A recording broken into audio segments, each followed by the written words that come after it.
Ranjanashalakaya Chakshumidam Yena Tasmai Shri Gurave Namaha Shri Chaitanya Manohishtam Stavidam Yena Bhutale Swayam Rupagadamahyam Tadadi Swapadandigam Namo Om Vishnupadaya Krishna Preshtaya Bhutale Srimade Bhaktivedanta Swamini Dinamine Namaste Saraswati Deve Gauravani Pracharine Nirvishesha Shunyavadi Pashyati Deshikarine Jai Shri Krishna Chaitanya Prabhu Nityananda Shri Advaita Gadadhara Srivasadi Gaura Bhaktavrinda Hare Krishna Krishna Krishna Hare Hare Hare Rama Rama Rama Hare Hare Krishna Krishna Krishna Hare Hare Hare Rama Rama Rama Hare Hare Hare Krishna Krishna Hare Hare Hare Rama Rama Rama Hare Hare. So we'll go to the 31st verse, that is before Bhishma Stuti. I think we've stopped till 30 now. So we'll go to the 31st sloka. Okay, can anyone chant the sloka? Om Namo Bhagavate Vasudevaya. The 31st sloka, can someone chant? Hare Krishna. Hare Krishna Mataji. Hare Krishna. Vishuddhaya Dharanaya Hata Shubhaha Stadikshe Vashugata Nivratta Sarvendriya Vritti Vibramaha Sustva Janya Janardanam. Translation. Okay, by pure meditation, looking at Lord Shri Krishna, he at once was freed from all material inauspiciousness and was relieved of all bodily pains caused by the arrow wounds. Thus, all the external activities of his senses at once stopped, and he prayed transcendently to the controller of all living beings while quitting his material body. So, Bhishma Dev is having a glorious death, no? Glorious passing away. Why? Why do I say it's glorious? Death can never be glorious, no? But then this Bhishma Dev's departure is very glorious. Why? Lord was in front of him, Mataji. Lord was in front of him. Then He was a great Mahajan. He was a Mahajana, Mataji. It was a Mahajan. He was a Mahajan. He's a pure devotee. How was his consciousness at the time of departure? He was fully engaged with the thought of the Lord. Yeah. So meditating on the Lord, what is it called? Ante Narayana Smriti. Okay, this is what we need, no? Ante Narayana Smriti.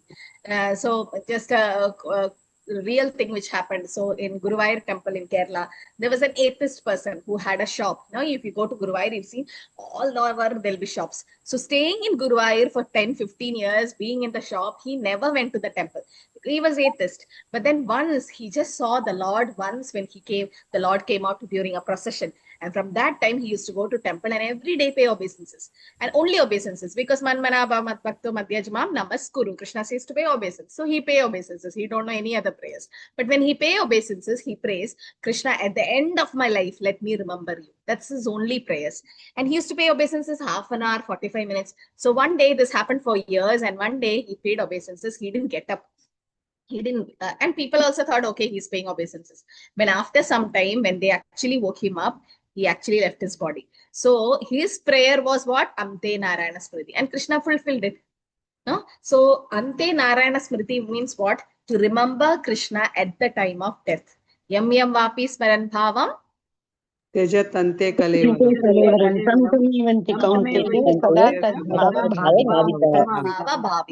Yeah. So whatever thoughts we have at the time of death, that's what we attain. And Anta Kalesha Mameva Smaran.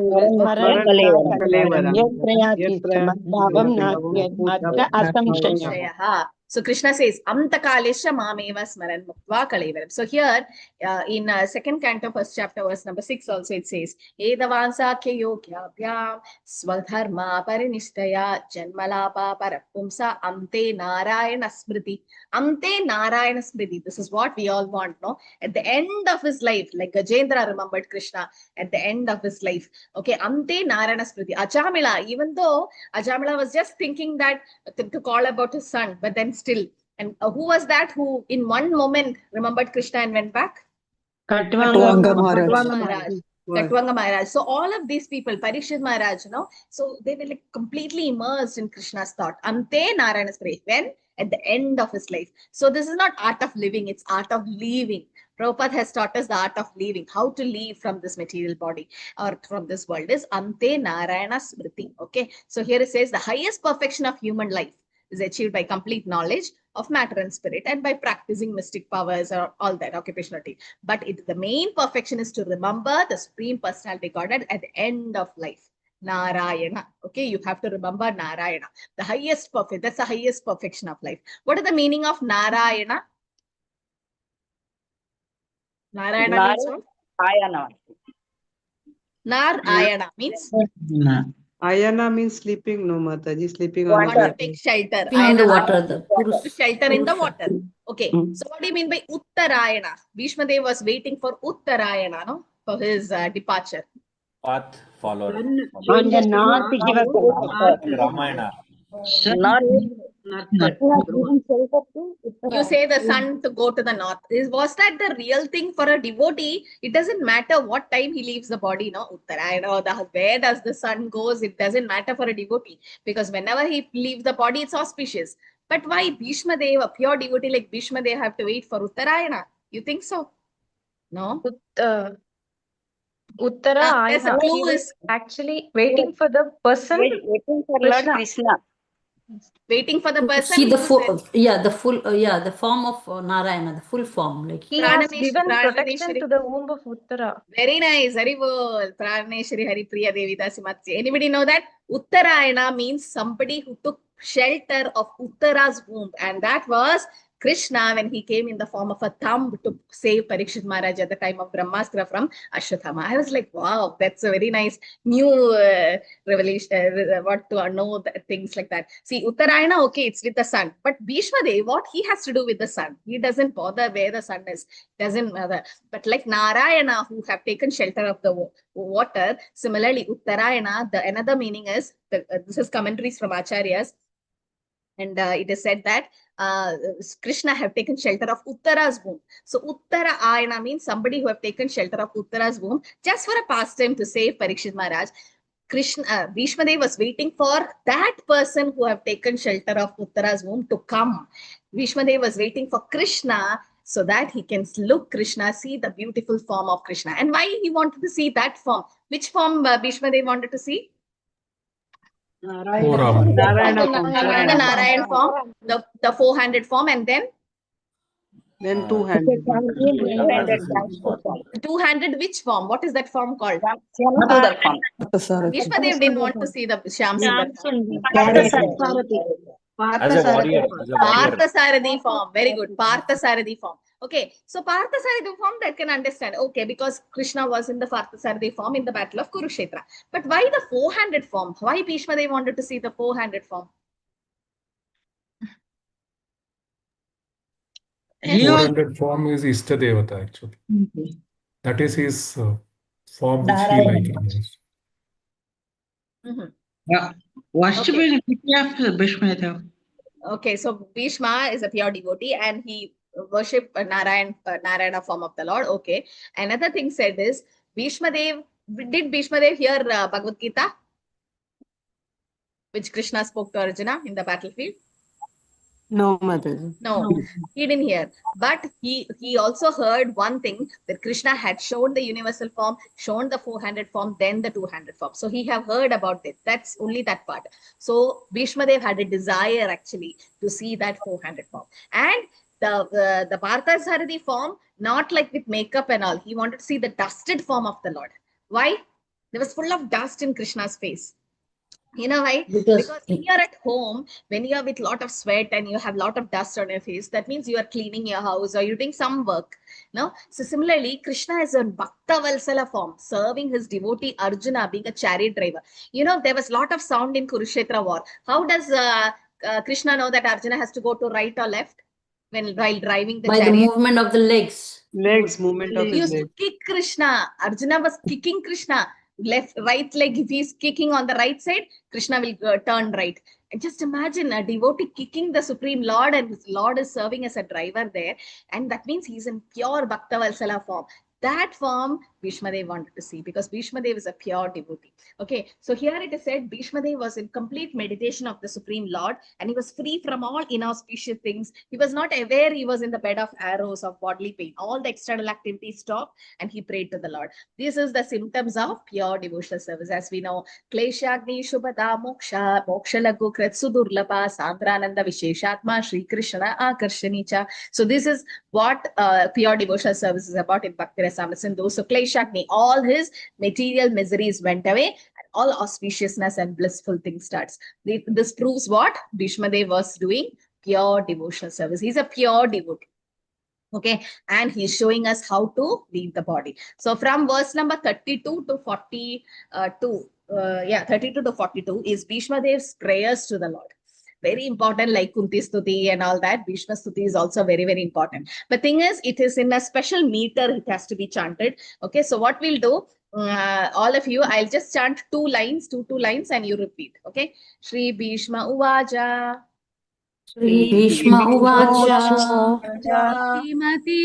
श्रीमतिरूपकल्पिता वितृष्णा भगवति Satvata पुङ्गवे विभूमि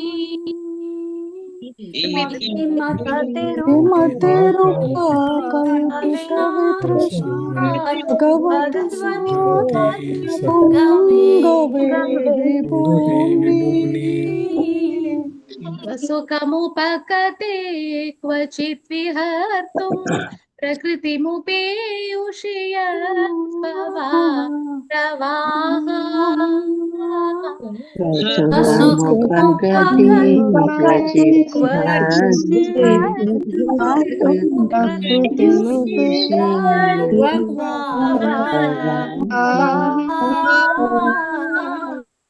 Very nice. So what is Bhishma Dev saying? That let me now invest my thinking, willing, and feeling. So what is these three things? Which is the function of these three things is done by whom? Thinking, willing, feeling, mind. So he's saying, let my mind, or let my mind, which is so long engaged in different subjects and occupational duty, be fixed in the all-powerful Sri Krishna. He's always self-satisfied, but sometimes being the leader of the devotees, he's enjoyed transcendental pleasure by descending to the material world, although from him only the material world is created. So he's saying, let my mind be fixed on Krishna's lotus feet. Iti mati rupakal bhagavati satvat pungave vibhu. So just let my mind be fixed on. This is what we need now. Savai mana Krishna Padaravindayo. Who have said that?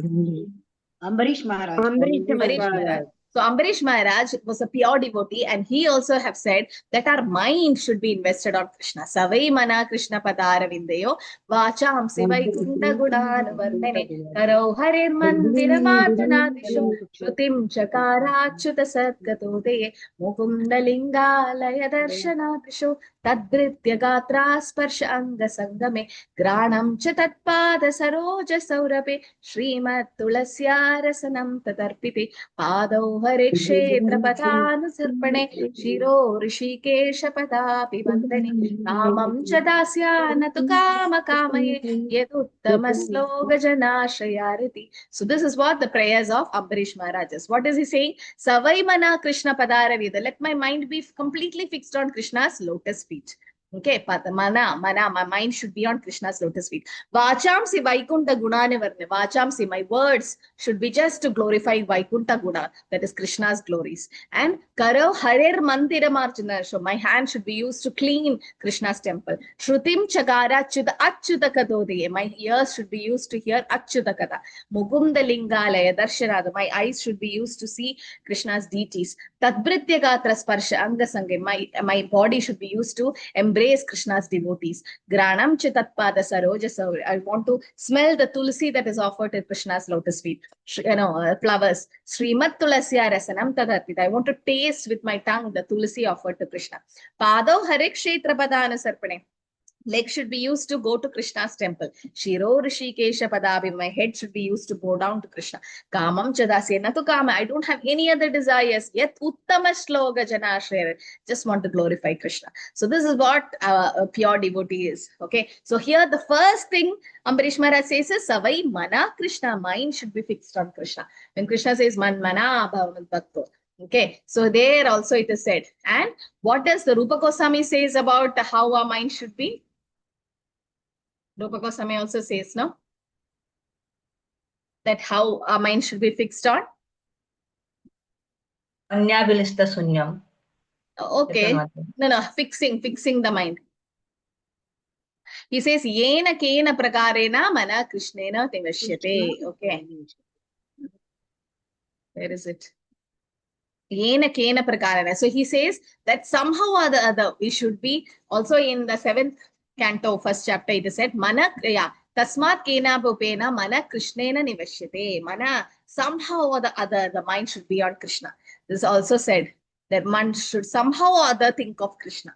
Okay, the same thing Rupa Goswami also said. So here, Bhishma Dev, the first stuti on 32nd sloka, he says that let my mind, thinking, willing and feeling, let it be fixed on Krishna, who's all-powerful, self-satisfied Lord, and sometimes he enjoying pastimes, and he descends by his own creation. Sambhavami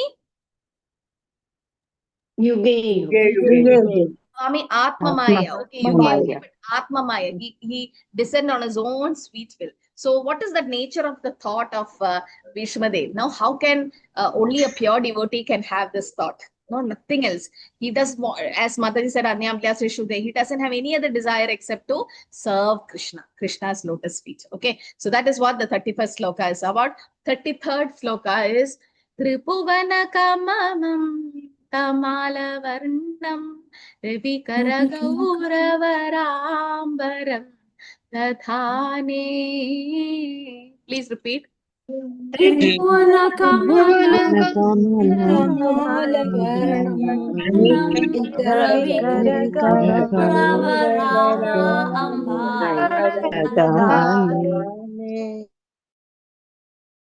Puralaka Kula Vritananabjam Vichaya Sakera Tirashtume Anavatya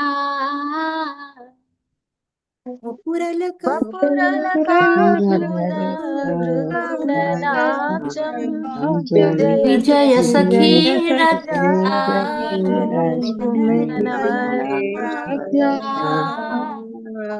Okay. So now what is he saying about Krishna? He's saying Krishna is the intimate friend of Arjuna and he has appeared on this earth as a transcendental body. It's about Krishna's beauty, which resembles the bluish color of tamal tree. And his body attracts everyone in the three planetary system, upper, middle, and lower. May his glittering yellow dress and his lotus face covered with paintings of sandalwood pulp be the object of my attraction. And may I not desire fruitive activities. So results. So he's like the form of Krishna. Okay, he's just attracted to the yellow dress and lotus face and beautiful face of the Lord. And also it is said, Krishna's color. What is Krishna's color? blackish blue, something like a rain. Bluish black. What is the reference? If somebody asks, how do you say it's bluish black? Tamala. Tamal tree, what is the reference? Monsoon cloud. Monsoon clouds. Compared to a monsoon cloud, what is the reference? That's my question. Now, when you go to Bhakti Vibe, when all they ask reference, from where you'd say it is like that?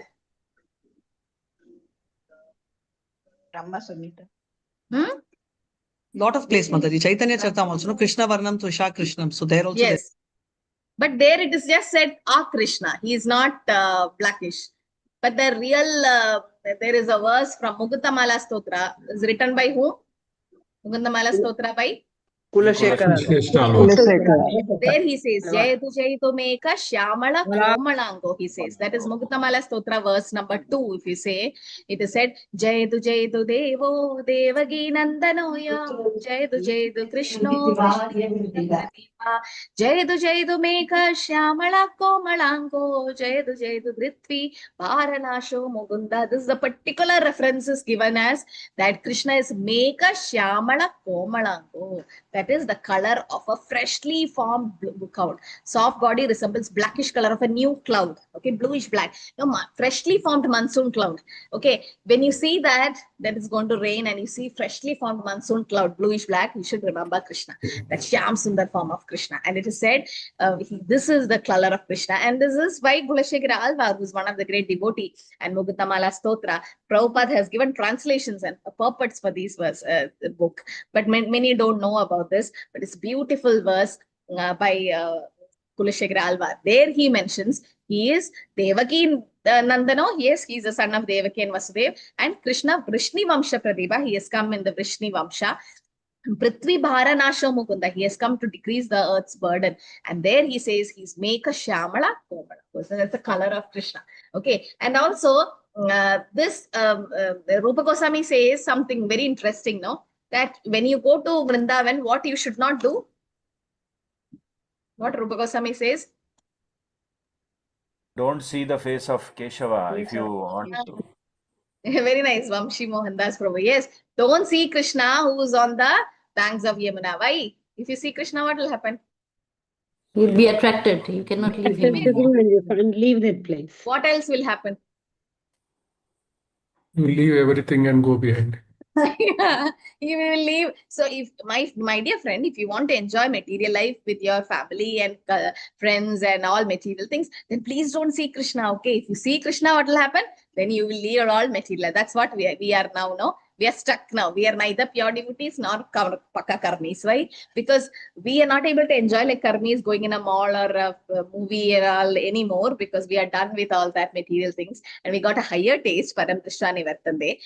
So this is what happens. So here it is said, I'm not chanting the verse. Rupa Goswami says, my dear friend, if you are indeed attached to your worldly friends, do not look at the smiling face of Govinda as he stands on the bank of Yamuna at Keshikat. Why? Because the side glances, he placed the flute in his lips, which is like a newly blossomed twigs. His transparent body bending in three places, that is like Tribangalalita, appears very bright in the moonlight. He's like, if you want to enjoy your material life, don't look at Krishna. Because once you look at Krishna, you're gone. Yat Katvana Nivartante. So this is what Krishna does to us. So here in the 33rd verse,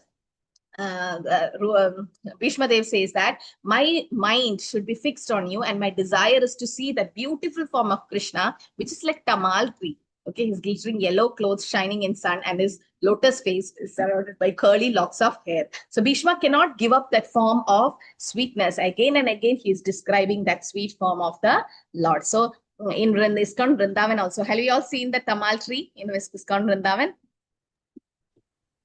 Yes, When you take darshan, no, it's in front of Krishna Balram, just opposite Krishna Balram. It's inside the temple. So everybody's like, cut that tree for construction. Prabhupada's like, no, it's tamal tree. It resembles Krishna. And how can you just, because when Radharani is in separation from Krishna, she sees the tamal tree, she immediately remembers Krishna and she embraces the tamal tree. So that color of Krishna, that will not only attract us, but it attracts all the three worlds. Tribhuvana Kamanam, Tamala Varnam. So that's the Krishna's beautiful form that is seen. And Bhishma, they wanted to see that beautiful form of the Lord. Okay. So 34th verse says, Yuti tura gorajo vitumra vishwak kachalulita shramavaryala kritasye. Yudhituragarajo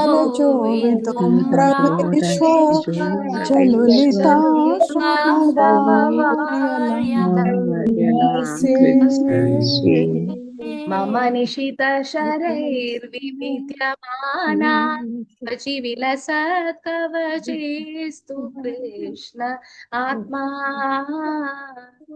Mama Nishita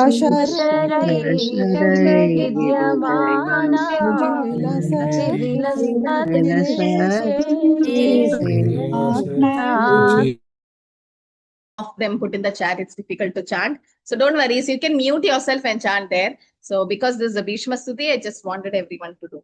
On the battlefield where Sri Krishna attended Arjuna out of friendship, the flowing hair of Lord Krishna turned ashen due to the dust raised by the hooves of the horses. And because of his labor, beads of sweat wetted his face. All this decoration, intensified by the wound dealt by the sharp arrows, were enjoyed by him.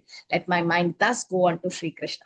So this wound that is caused by Bhishma Dev's arrow to Krishna was like soft roses, or it's a bite of, what analogy Prabhupada gives there? Like a bite of a Lover's bite. lover's bite or a fiancé. Lover's So bite. biting lover's bite. bite. It is not taken as a pain. It is out of love, intense love. So similarly, the sharp arrows, it was like roses for Krishna. It was much, much better than a non-devotee's roses or something like that. So this is the comparison. And here, Bhishma Dev wanted to see that form which is having full of dust. And there is sweat on his face. This is what I said. It's like he's the Bhakta Valsala. Why is Krishna sweating so much? So much sweat. Why so much sweat? He lifted the chariot wheel and was running towards Bhishma Dev.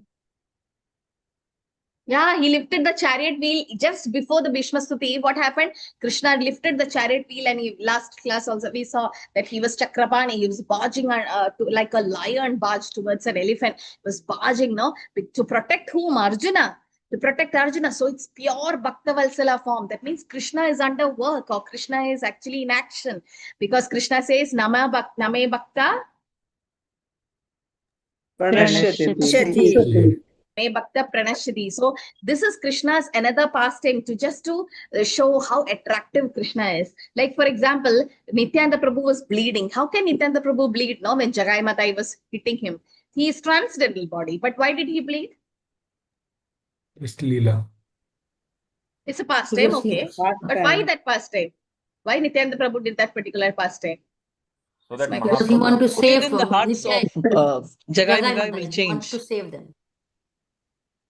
Jagai Matai, how did they change? How can they change? By bleeding.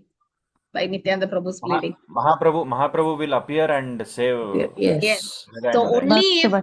only if Mahaprabhu hears that Nityananda Prabhu is bleeding, he will actually leave there and come. Otherwise, there's nowhere Jagai Matai is going to get Nityananda Prabhu's mercy, right? So Krishna's every pastime, what he do is actually very, very glorious, because whenever he does any pastime, it's actually for attracting his devotees. Okay, so Krishna is like that. Okay, and Krishna's rasa. We can't understand Krishna's exchange of rasas like this. So Nityananda Prabhu bleeding, it's a transcendental body definitely, but he was bleeding just to have that exchange of rasa with the Lord. So here in the 34th sloka also it is said that let my mind go to Sri Krishna on the battlefield whose hair was flowing. So it is said the Partha Sarthi form. He wanted to see that particular form of the Lord. So the Lord actually came for what? Prema Rasa Nirasya. So why did he come actually? He appeared to taste the sweet essence of mellow of love of Godhead, and also he wanted to propagate devotional service on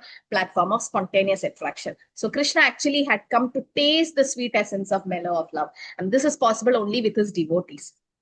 So he is able to attract us during his pastime. So here you can see that particular form of the Lord. This is what Bhishma wanted. So Bhishma's fight with the Lord was an exchange of transcendental pleasure. Thus, his throwing of sharp arrows at Lord's transcendental body is as good as worshipping of another devotee who throws soft roses on Krishna. It's similar to the biting of a fiancé. So it's like somebody who's another devotee throwing rose. Similarly, sometimes we might say, oh, it's a sharp arrow. How can Bhishma Dev do that? But it's actually exchange of pure love, which we can't understand. Another analogy given is like a father and the son. Okay, the father might play like a horse and the child might be on top, and or a boxing match or something, and the father might feel as if he got the pain and he just falls down, and the child enjoys, no, because the child says I'm like strong and all that. So it's just the father is enjoying the pleasure. Is it like the father is actually getting the pain? No. Similarly, Krishna's body is Satchidananda Vigraha. The arrows which is coming, just for a pastime, the arrows appears in Krishna's body. It's nothing to do with material things of earth, water, fire, air, ether, body like us. So Krishna's, that arrows itself, it's out of love. Today I was just hearing a lecture. Vidurani gave what to Krishna? Vidura's wife? Banana? Banana leaf. Banana's peel. Peel. Banana's peel. And whenever you offer Krishna anything, what should be there? Tulsi. What is Tulsi leaves. But did she put Tulsi on banana peel and give Krishna? No. No. Still Krishna accepted? Krishna was eating banana peel. Did Sudama put Tulsi on the chipped rice?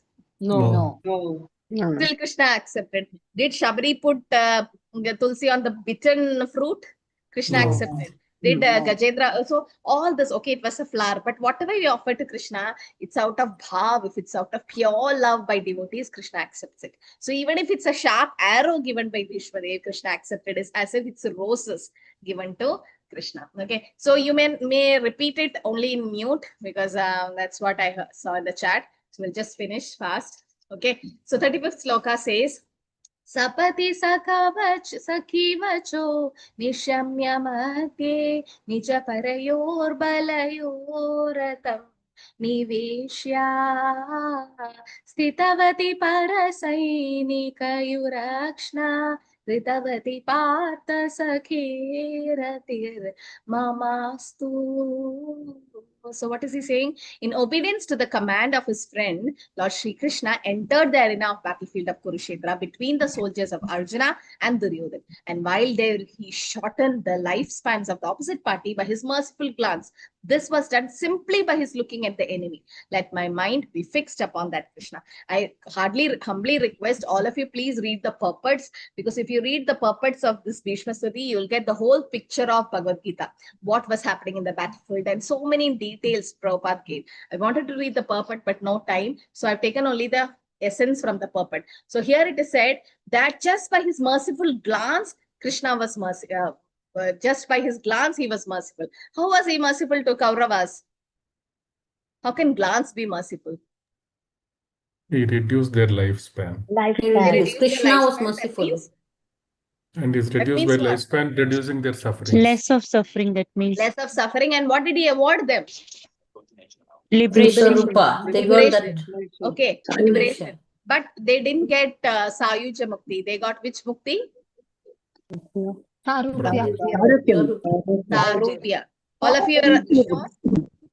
Sure, they got Sarupya Mukti. Why? Why they got The love of Krishna. They saw the Lord directly. They, even Bakasura, Akasura, all of them saw Krishna directly, no? But they all got Sayuja. How can Kauravas get Sarupya just by seeing the Lord? Then the same thing should have happened with all other demons, no? In Vrindavan. Bhishmadev confirmed it, Mataji. Huh? Bhishmadev confirmed it in Stuti. Bhishmadev? Confirm it in Stuti. Next verse, Mataji. No. This before that, no, I'm asking. Okay, we'll read the second para. Okay, this is from the purport of verse 1935. Just the important part. Here it is said, the Lord diminished the duration of life of the opposite party by his merciful glance. It is said that all the fighters who assembled on the battlefield of Kurukshetra attained salvation by personally seeing the Lord at the time of death. That's fine. They personally saw. Therefore, his diminishing the duration of life of Arjuna's enemy does not mean he was partial to the cause of Arjuna. Actually, he was merciful to the opposite party because they would not have attained salvation by dying at home in ordinary course of life. Here was a chance to see Krishna at the time of death and attain salvation from material life. So therefore, Lord is all good. Whatever he does is always good for all of us. No? So he was merciful not only to Arjuna, he was merciful to Krishna also. I mean, to the opposite party, Kauravas also. But why Sarupya Mukti? That's my question. Okay, they saw the form of the Lord. That's fine. Seeing the form of the Lord at the time of death. Shishupal saw Krishna at the time of death. But what did he get? Shishupal's soul merged into the Brahmajyoti, no? Yeah. It was Sayuja. But how did they get Sarupya? Who are these people in the battlefield of Kurukshetra? Are they normal people with karmas? Eternal. Huh? Narayana Sena. Yeah, who are they? Eternal Did they come out associates. of Associates of Krishna. His own army. They are the Associates. They were associates of the Lord. associates. Very nice. They are associates of the Lord. Okay, so they're eternally, they from the Lord's planets. They have eternally, they have come. So what else they'll get? Can they get Sayuja Mukti? No. Okay, so that is one of the reasons. It was not, they were not normal people. They are associates of Krishna. And the Parthasarathi form, it is said later that Bhishma Dev actually merged into the Lord. That it's not just merging which Mayavadis sing, it's Sayuja Mukti. Bhishma Dev actually went where? Where did he reach finally? Vaikuntha Lok. Vaikuntha Vaikuntha planet. And who was there in that Vaikuntha planet? Narayana. Normally in Vaikuntha it's the Narayan form, but for Bhishma Dev especially, because Bhishma Dev wanted to see that particular form of the Lord, where that form is, Krishna didn't show it anywhere else. In Vrindavan it's not Parthasarathi. In Dwaraka and Mathura also it's Krishna Dwarakadish, but not Parthasarathi form. Parthasarathi form means what? Being the Sarathi of Partha, Arjuna. And that form Bhishma Dev wanted to see because he's duty bound, or he's being a servant of his devotee. So that form Bhishma Dev particularly wanted to see that Parthasarathi form. So in Vaikuntha also, Bhishma Dev went to a Vaikuntha where the Lord was in Parthasarathi. So this is what, no, when we desire something, Krishna comes in that form. Hanuman could not think of anything. There was somebody called Murari Gupta in Chaitanya Charitamrita. Now, whose incarnation was he? Murari Gupta. Hanuman's incarnation. Murari Gupta was Lord Ram's name. So he was always chanting Lord Ram's name. But when somebody, Chaitanya Mahaprabhu said, why can't you chant Krishna's name? Why Rama's name? And Murari Gupta could not sleep the whole night because he's Hanuman. And his Ishta Devata is Ram, whose Keshavadrita Rama Sharira is the same. Like Prahalad Maharaj is always dedicated to Narsimhadev. So each one of us have their Ishta Devata or Ishta form of the Lord. And some will be Ladu Gopal, some will be the Shyam Sundar form of in Vrindavan, some will be Sita Ram, or whatever form we have, it's Krishna. So Krishna will manifest in that particular form for us in the set. Okay. So in the 36th verse, he says, so that's what for 35. So 35, he says, let me have Rati or love for that Parthasaka. He wanted to see that particular form as Parthasaka. Vyavahita pritana mukam niraiksya swajanavatat vimukhasya dosha bhutya kumati maharatatma vidyayas charanarati paramasya tasya mestu. So when Arjuna was seemingly polluted by ignorance upon observing the soldiers and commanders before him on the battlefield, the Lord eradicated his ignorance by delivering transcendental knowledge. That is Bhagavad Gita. May his lotus feet always remain the object of my attraction. So he's like, see, for Arjuna, when Arjuna was polluted or with all the lamentation he had, Krishna came and helped Arjuna. So this is again the Bhakta Valsala form of the Lord. So he just said that Charanarati, that attraction should be to the lotus feet. He wanted the attraction to be in the lotus feet. Okay, it is said that Krishna elevates his devotee to a higher position than his own, and Krishna, Bhishma, they have seen it directly. Okay, so Krishna keeps his devotees above. Matbhaktya puja bhi adhikam. Matbhaktya puja bhi adhika. Krishna says, my devotee should be worshipped more than me. That's why you say, no, Janmashtami will be grand, but just next day after Janmashtami is what? Prabhupada's During appearance. Prabhupada's Vyas Puja, Prabhupada's appearance day. And that is celebrated more grand, especially in Vrindavan. If you go, you see Janmashtami is okay, but then next day Prabhupada's, because we were like, why? Because Krishna himself says, Matbhaktya puja vyadikam. So Bhishma Dev being a pure devotee, what is the definition of pure devotee? Bhishma Dev is a pure devotee. What do you mean by pure devotee? Who renders unalloyed devotional service. Shunyam, that's fine. No other desire except to serve Krishna. Anukulena. It should be very. Who offers unalloyed devotional service. What is the definition Chaitanya Mahaprabhu gave to the members of Kulina Grama when they asked? The Kulina Grama devotees asked Chaitanya Mahaprabhu, what should we do? He said two things you should do. Prabhu ka hai Vaishnav seva nama sankirtan dui kare shikra pave Krishnera charan. So Prabhu said, that is Mahaprabhu said two things, nama kirtan and Vaishnav seva. So they asked, who is Vaishnava? So Mahaprabhu gave three definitions of a Vaishnava.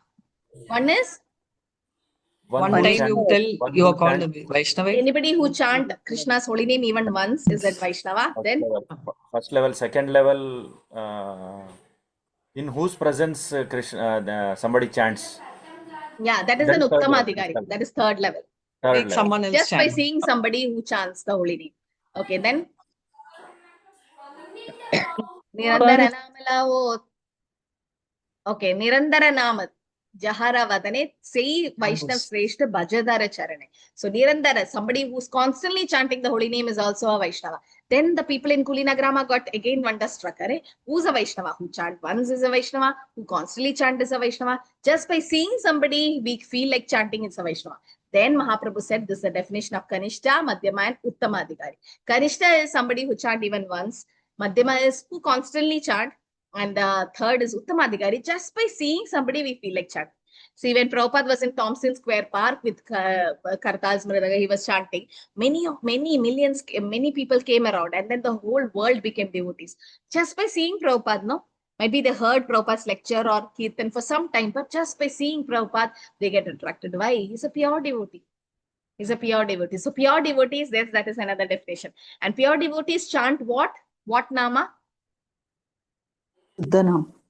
Shuddhanam. Shuddhanam. They chant Shuddhanam. So that is also one of the quality of a pure devotee. A pure devotee chants Shuddhanam. So Bhishma Dev, being a pure devotee, that means he doesn't have any other desire except to serve Krishna. And Bhishma Dev is sincerely praying to Krishna that let my rati or let my love towards you increase, because he wanted to serve Krishna completely. So here in the purport also, Srila Prabhupada mentions during the last para. This is so beautiful. Just don't want to skip. So here it is said that Krishna's glance, okay, towards the end. Yeah. So here, okay, the transcendental knowledge Krishna has, because Arjuna surrendered, the Bhagavad Gita was delivered.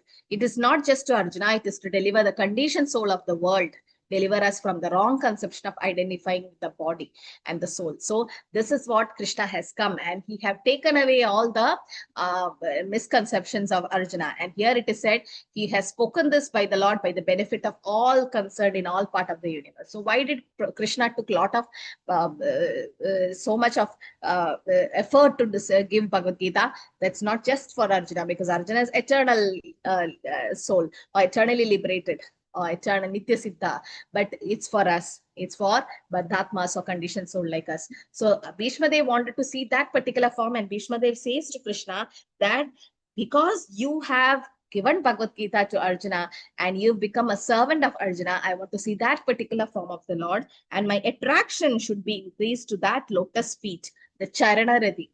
Okay, devotees want to taste the nectar of Krishna's lotus feet. No, for that, what pastime did Krishna do? Krishna wanted to taste his own sweetness of He was feet. in the he sucked his own toe. He sucked his own toe in his Yeah, mouth. and what is that form in a banyan leaf? To whom did he show that form? Agastya Markandeya Rishi. Yeah, to Markandeya Rishi during the Pralaya. Krishna is like, everybody is saying my lotus feet is sweet, sweet, sweet. Nectar is coming from my lotus feet. Let me taste my own lotus feet and see now how much tasty it is. So during Pralaya, Markandeya Rishi also wanted to see the Maya form of the Lord. So the Lord became a small baby and licking the lotus feet, his own feet he licks, and he became a so beautiful baby form. No, Karara Vindera Padara Vindam Mukhara Vindena Viniveshayandam Vatasya Patrasya Pudeshayanam Balam Kundam Manasa Smarami. So that Bala form of the Lord, who's just with Karara Vindera Padara, with hand he is holding his leg, and leg is in the mouth, and he's Vatasya Patrasya, in a leaf he is lying. So it's so beautiful form of the Lord, and Krishna comes in that form just to show his devotee how sweet he is. No, that particular form. Swanika mama pahaya mat pratitnyam ritamati kartumava pluto radasta dhritarata charano apyaya chalatur haririvahantu mipam gato tariya. So fulfilling my vow and sacrificing his own promise, he got down from the chariot, took up his wheel and ran towards me hurriedly, just as a lion goes to kill an elephant. He even dropped his outer garment on the way, and Krishna didn't even realize his garment is dropped. Now just imagine, where else he dropped his garment? Anywhere you remember? Gajendra Moksha. In Gajendra. While receiving Gajendra Moksha, he Sudama. was standing on top of this thing. Yeah, and coming. He wanted to Garuda. run to meet Sudama. Sudama, yes. When Sudama came also, Krishna was running and his uttariya fell. Then that means he was not conscious about what was happening externally. It happened to Jagannath also. So Jagannath once went to a place where a girl was chanting Gita Govinda, and she was plucking this bang and what is it? Brinjal. So brinjal trees, the plants will have thorn, no? So the Jagannath's shawl also was dragged there and fell there. And the next day he came running to the altar and he stood. And when Pujaris opened, there is no Uttariya. The whole body is with mud and the Toti and all is torn. And Pujari is like, what happened to you, Jagannath? And Jagannath comes in the dream and says, oh, my Uttariya is there in that garden. Because she sings Gita Govinda, I could not control. I went there. And then from that day onwards, it says, whenever Lord Jagannath is put to sleep, Gita Govinda is sung. There are dasis who come and sing for him. So Krishna, just to fulfill his, to sacrifice his promise, he fulfilling Bhishma Dev's vow. What was his promise which he sacrificed? To take a weapon. He will not take a weapon. Weapons. Yeah, that he will not take any weapon, and he sacrificed that on promise for what? What did he sacrifice?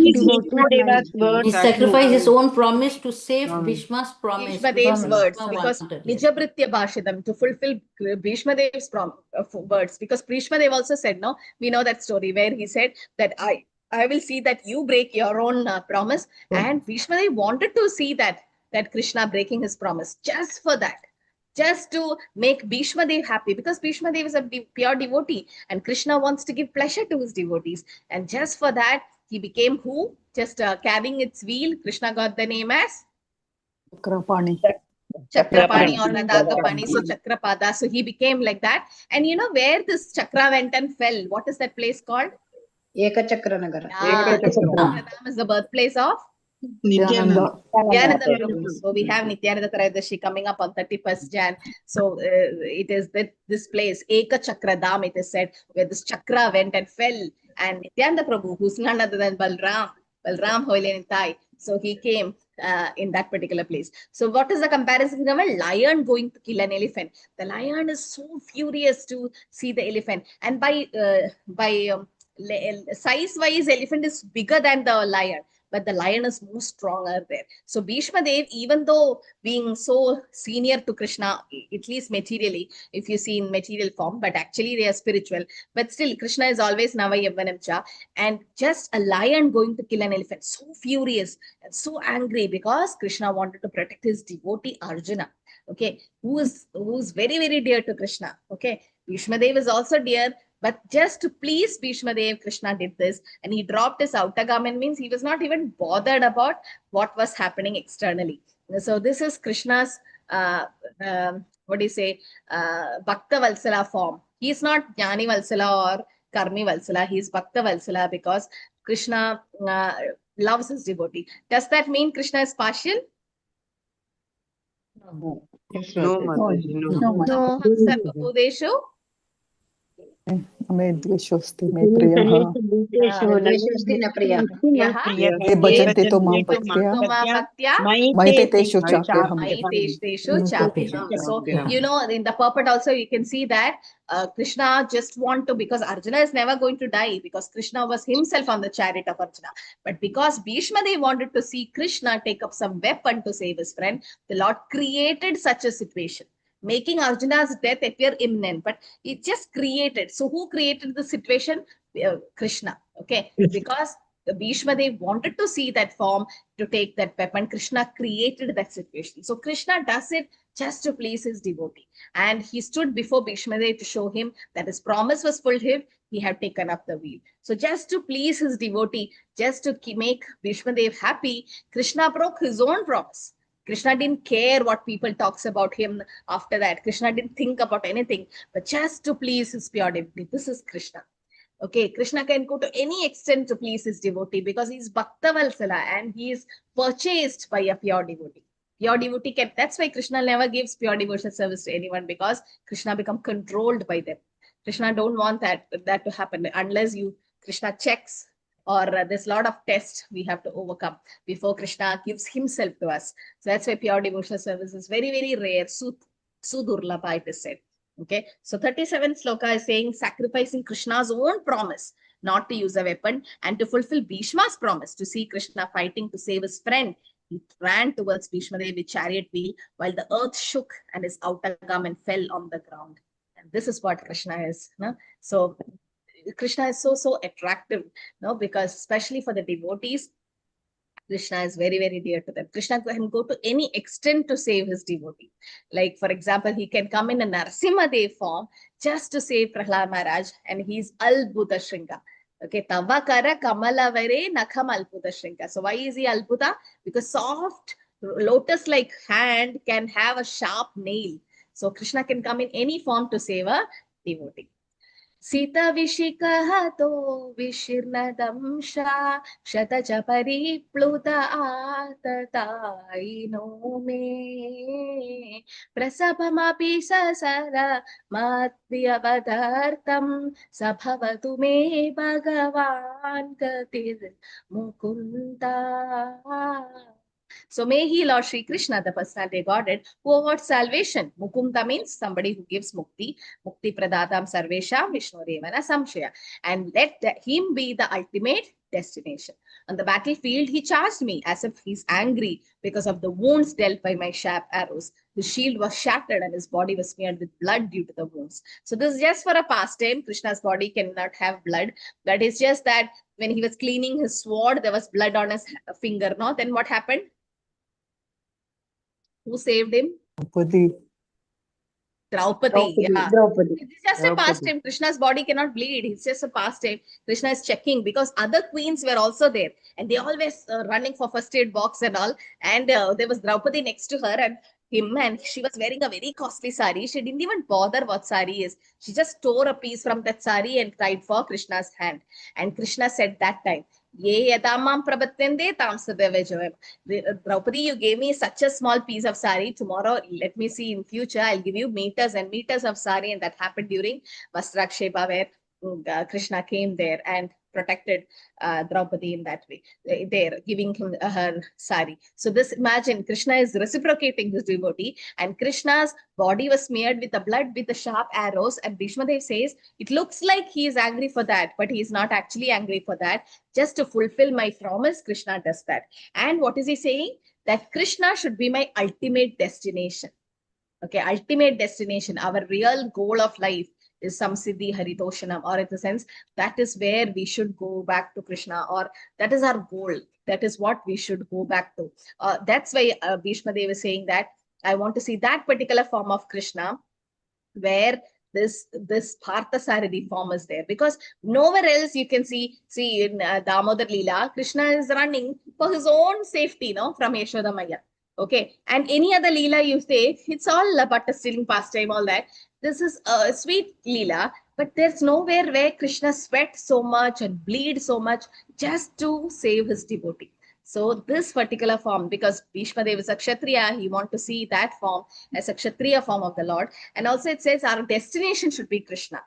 1.2.28 Vasudeva para Veda, Vasudeva para Makha, Vasudeva para Yoga, Vasudeva para Kriya, Vasudeva para Jnanam, Vasudeva param Tapa, Vasudeva para Udharma, Vasudeva para Gati. So our Gati or destination should be Vasudeva. Okay, so all the scriptures that you can see in trending. So the real aim of life should be to render loving service to Krishna. That is the supreme goal of life. And that's possible only in human form, which is very, very rare. This achievement of doing devotional service and perfecting human life to go back to Godhead is possible in human form of life, which is very, very rare, Durlabham Manusha Janma. But still, with this human form, we can render loving service to Krishna and reach that realization of the ultimate goal. Okay, so this is what Bhishma Dev is trying to convince all of us also. So Bhishma Dev, being a pure devotee, Bhishma Dev is glorifying Krishna in that particular Parthasarathi form. Okay, last chapter, 8th chapter, we saw how Kunti Stuti, how she is saying that Krishna have saved them from all kind of dangers.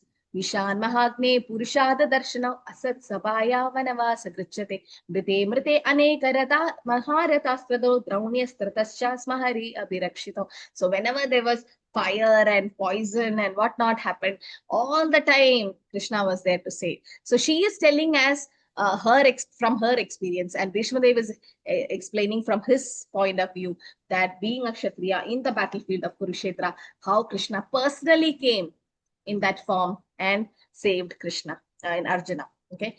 Vichaya Ratha Kudumba Attatotre Dridahaya Rashminita Shriye Kshaniye Bhagavati Ratirastu Me Mumurshur Yamiha Nirikshya Hatagata Swarupam. So at the moment of death, let my ultimate attraction be to Sri Krishna, the personality Godhead. I concentrate my mind upon the chariot driver of Arjuna, who stood with a whip in his right hand and a bridle rope in his left, and who was very careful to give protection to Arjuna's chariot by all means. Those who saw him on the battlefield of Kurukshetra attained their original form after death. So one Prabhu is saying, what is the reference? How do you know they got Sarubhi Mukti? This sloka. Here it is said, those in the battlefield of Kurukshetra got their original form. That means Sarupya Mukti after death. And also, there's a past time where after the battle happened, what happened? Who jumped out of the chariot first? Krishna or Arjuna? Arjuna. Why? Arjuna. Why? Because that was Got burnt. pierced by many arrows. Many arrows and Because it of was Krishna, it was fire. protected. Protect Arjuna, Yeah, so- Krishna jumped first. Yeah, so Krishna asked him to jump. said to Arjuna that, okay, like Arjuna said, Krishna, you go first. Because Arjuna want to come in a slow motion form, at the end of the battle, so it happens in movies.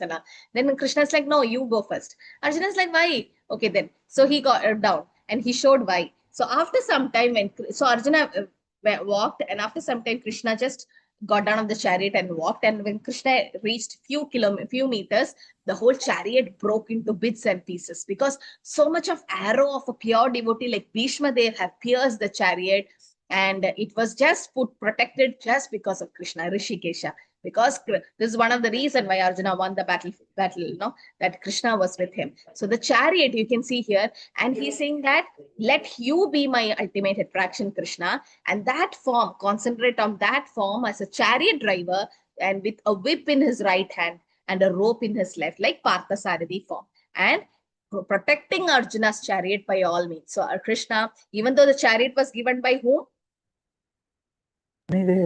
Agnidev. Yeah. So chariot given by Agnidev, how much powerful it would be. In the sense, it could withstand so much of heat, because these weapons will be having so much heat. Like if Brahmastra and all is said, like a nuclear weapon, it can cause so much of heat because of chemical reactions, and that's how nuclear weapons are. But similarly, the arrows also would create a lot of heat. And since it's given by Agni Deva, it was completely protected. And not only that, because Agni Deva also, the fire is given by Krishna. It is said the sun rise because of Krishna. And so it is said that Krishna was personally protecting that chariot, because he gives protection to his devotees. And that's what the devotees also know, Avishya Rakshime Krishna. So in this purport also, Srila Prabhupada says towards the last slide. So Bhishma Dev, Arjuna was, also you know that Bhishma Dev never forgot the beautiful form of Parthasarathi. Why? Because in that past time, the whole point Krishna was like that. And Bhishma Dev wanted to see that, but Arjuna could not see, because Arjuna was behind the beautiful Parthasarathi form. But Bhishma Dev was just in front, and he saw that beautiful form, and he relished more than Arjuna. And also Prabhupada says in the purport, all the soldiers and persons on the battlefield of Kurukshetra attained their original spiritual form like the Lord after their death, because by the costless mercy of the Lord, they were able to see Krishna face to face on that occasion. Because we are all rotating in this material world, but we attain the original form just because of Krishna, Krishna's special mercy. So they got liberated from material world, and they got the original form. Okay. Also it is said, this form, like spiritual form like the Lord, either 200 or 400, is attained by devotees of the Lord, either in Vaikuntha or Goloka. That is the original nature of the soul. And this form, which is 10% spiritual, is the Swarupa of living beings. And all the living beings who were participating in the battle for Kurukshetra, both the side, they attain this Swarupa as confirmed by Bhishma Dev. So Bhishma Dev confirms it that yes, they got Swarupa Mukti. So Lord Krishna was not only merciful to the Pandavas, he was merciful to the Kauravas also. They would have never got this, but they were all assembled together. And Bhishma Dev also wanted that same facility. So he prayed in that way, and it is said, whoever dies looking Krishna, within or within arrived Swarupa, and they got the perfection of life. So just imagine now. And this is so nice to know that Krishna was so merciful to the Pandavas, to the Kauravas also. No? So everything, whatever Krishna does, even for a for a non-devotee also, or for a demon, it is glorious. Krishna blessed them. So in 39th sloka, Krishna says, Bhishma Dev says that I want to see that Parthasarathi form who stood with a whip in his right hand and reins in his left, and he was protecting Arjuna's chariot. So the prema that you desire in my chariot pastime is in Arjuna alone, but he is the chief among all the associates with prema. No, so that means is Arjuna and the chief among premaras with Krishna, or who is glorified as the highest Madhurya ras is shown by Radharani. Radharani. Yeah, the gopis. The gopis. In Vrindavan. So next few slokas we can see that the gopis are glorified. Okay, Bhishma Dev remembers gopis also at the time of death. Lalita gati vilasa valkuhasa pranaya nirikshana Kalpito Roma. Kritamanu kritavattya unmadanda prakriti magan kilayasya gopa vadva. So let my mind be fixed upon Lord Shri Krishna, whose motions and smiles of love attracted the damsels of Brajadam, the gopis. The damsels imitated the characteristic movements of the Lord after his disappearance from the Rasa dance. So from Parthasarathi form, he's immediately going to Vrindavan Rasa Leela. Why? Why is this lot of change of rasa? Why is Bhishma Dev doing this? One is to glorify gopis, saying that they were in premaras. What else? Saheli Mataji, please don't keep posting the attendance link again and again. This class is not just for attendance. It's to understand Krishna. Okay. Yes. Yes, He was also a devotee, so he wanted to acknowledge that how one should be as a devotee. Okay. So he's acknowledging how a devotee should be. What else? He wanted to see him in his different bhavas, different rasas. Different rasas, okay. Gopis are more than Arjuna. Gopis? Yes, Prabhu. Gopis are more closer to Krishna than Arjuna. No, that's the wrong conception we all have. We think that Krishna's we think that Krishna's pastime with gopis are the highest, and that with Arjuna is the low. It's medium or lowest. No, Prabhupada says the Leela of Rasa Leela and the battlefield of Kurukshetra is of same rasas. Or when Krishna is there doing any pastime, you cannot say one pastime is higher rasa and the other. No, the rasa might be Madhurya, the rasa here might be Sakya, but Krishna's pastimes are all the same. It's transcendental. So similarly here, Chaitanya Mahaprabhu also says, Aradhya Bhagavan Brajeshatanaya Taddama Vrindavanam Remya Kashit Upasana Vrajavado Vargena Ye Kalpita Srimad Bhagatam Pramanamamalam Prema Pumarto Mahan Sri Chaitanya Mahaprabhu Madamitam Tatra Tadona Para. So this is the conclusion of Sri Chaitanya Mahaprabhu, the teachings of Brahma Madhva Gaudiya Sampradaya. What does Mahaprabhu says? Aradhya Bhagavan Brajeshatanaya Taddama Vrindavana. How do you do Aradhana to Brajeshatanaya? That is in Vrindavan. Similarly, the Dham Vrindavan also should be worshipped. Okay, Ramya Kashit Upasana Vrajavatu. Vrajavatus are the gopis. So the worship of the gopis is the topmost. And Srimad Bhagavatam Pramanamamalam Prema Pumarto Mahan. Srimad Bhagavatam is a spotless Purana, and Prema Pumartom, Prema Bhakti is the highest. Sri Chaitanya Mahaprabhu Madhamedam, these are the teachings of Mahaprabhu.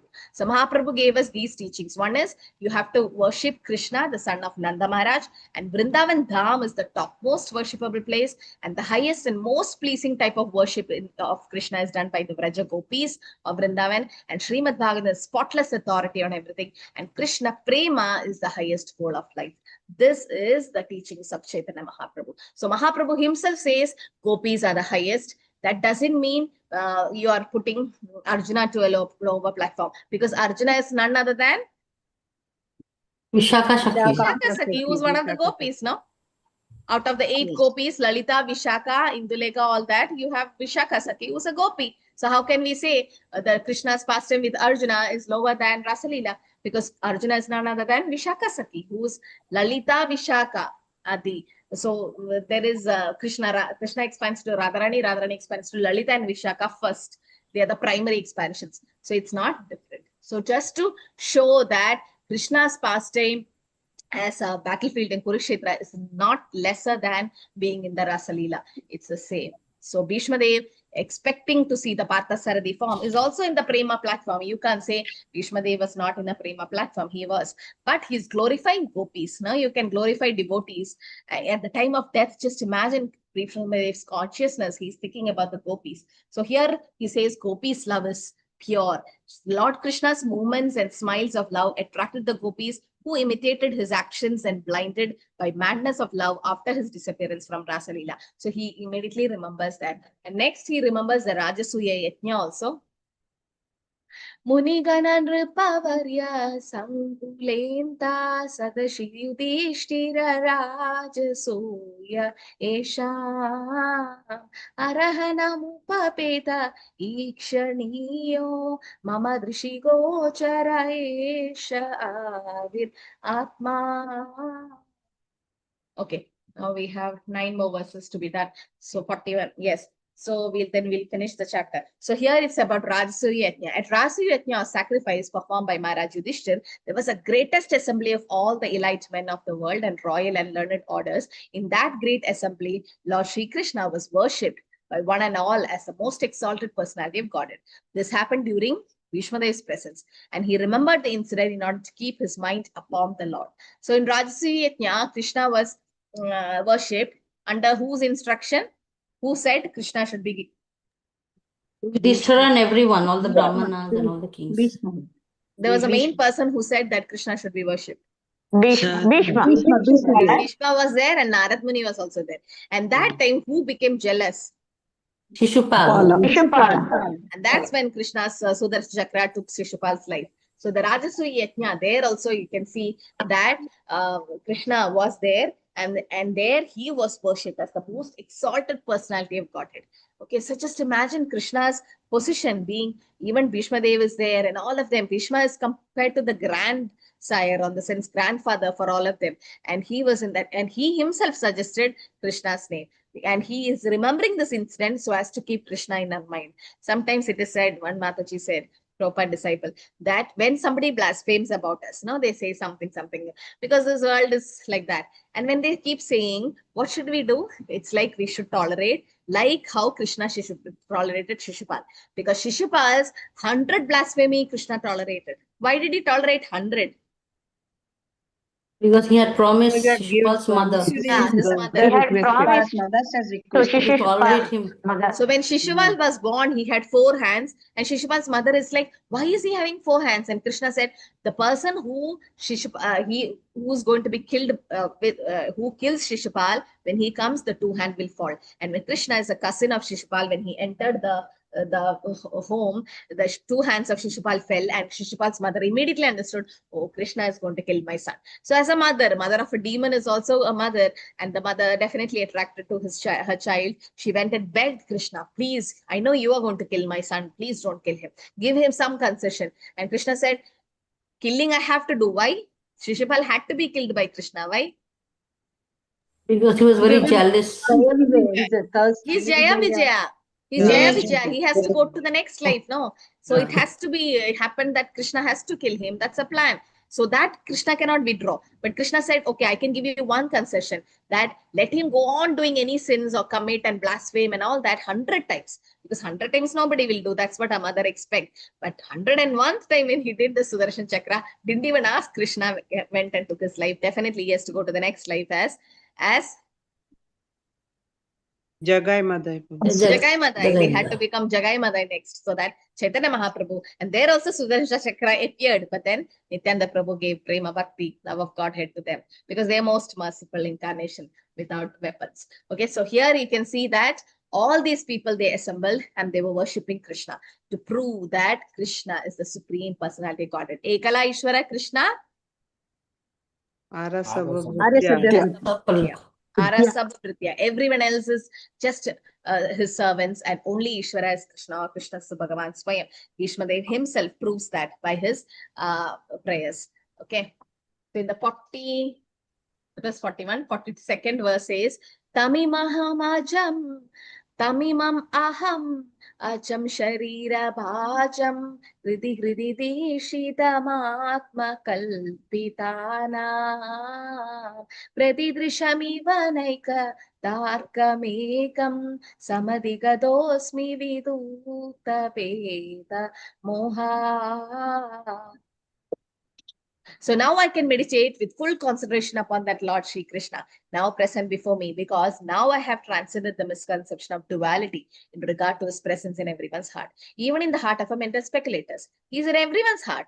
The sun may be perceived differently, but the sun is one. Okay, so Krishna is in our heart as Paramatma. Paramatma. Which is that form? Kshirodakshai Vishnu. Kshirodakshai Vishnu form. So Sarvasya Chaham Hridev Sanivishtam, or Ishvara Sarva Bhutana 400 form. Hridesharjana. Arjuna 200 parts, sorry, Kshirodakshai Vishnu form. Okay, so in the 400 form, the Lord is Hare Krishna. Who is this? Please keep asking for attendance link. Please don't do that, okay? Please. We are concentrating in Bhishma Suti, which is one of the greatest prayers by a pure devotee, and we are just bothered about something else. Okay, so now he's saying that let me meditate on Krishna, whose see, attendance form will be shared by ones only. Actually, in all the classes, it's like that. And if you don't come at that time, you won't get attendance. That's it, unless you have some network issues. No, we are just not come here just for that. Understand, please. Don't disturb the class. So he's saying that now Krishna is in our everyone's heart as Paramatma, and sun may be in different perceived differently, but the sun is one. Similarly, Krishna is one. Krishna might be there in even an atom, Andandarastha Paramanu Chayandarastham, but Krishna always comes and protects his devotees. For a devotee, so that's why when you meet a Vaishnava, you pay obeisances. We are not paying obeisance to that body. We are actually paying obeisance to the Lord in their heart, because Tumare Hridaya Sada Govinda Vishram. Okay, the Govinda or Krishna is always in the heart of a devotee. And pure devotees, when they speak, it is said, whatever they speak, they touch the lotus feet of Krishna in their heart and come out. Now, have you all felt any difference hearing Prabhupada's lecture and other Vaishnava's lecture? Is there any difference? Yes. Yes, Definitely, Mataji. no? Because Yes. Prabhupada's lecture is like a injection, or what is it? So powerful. Actually, first 5-6 years of your Krishna conscious life, you should hear Prabhupada every day. You should hear. That's the advice we all have got, and we have done that. Unless you do it, you cannot understand the philosophy. Prabhupada's lecture might be basic. We are not this body, we are soul. We might think we want Goswami literatures and all that, but hearing Prabhupada, that now Deepti Mataji is doing a wonderful service. She says, clipping 2 minutes or 1 minute video of Prabhupada, just hear it. That vibration. Sometimes Bengali accent, you may not be able to follow Prabhupada, but you have to hear Prabhupada every day, because that's the power of a pure devotee. He's a pure devotee. He's in his Vani. Prabhupada says, please keep recording my lectures so that when you play, even if I'm not materially present before you, that Vani will be there. That vibration will be always with us. Okay, so pure devotees are like that. Now, so Bhishma Dev's prayers concludes there in the 42nd. 32 to 42 is about Bhishma Dev's prayer. So finally, also he says, let me meditate upon Krishna, who having transcended the misconception of dualities in regard of his presence everywhere, and like a sun. Okay, Krishna is compared to a sun. So 32 to 42, beautiful Bhishma Stuti. And when we recite Bhishma Stuti or any Stuti by any devotee, pure devotees, Krishna can personally attracted, because it's sung by his own pure devotee.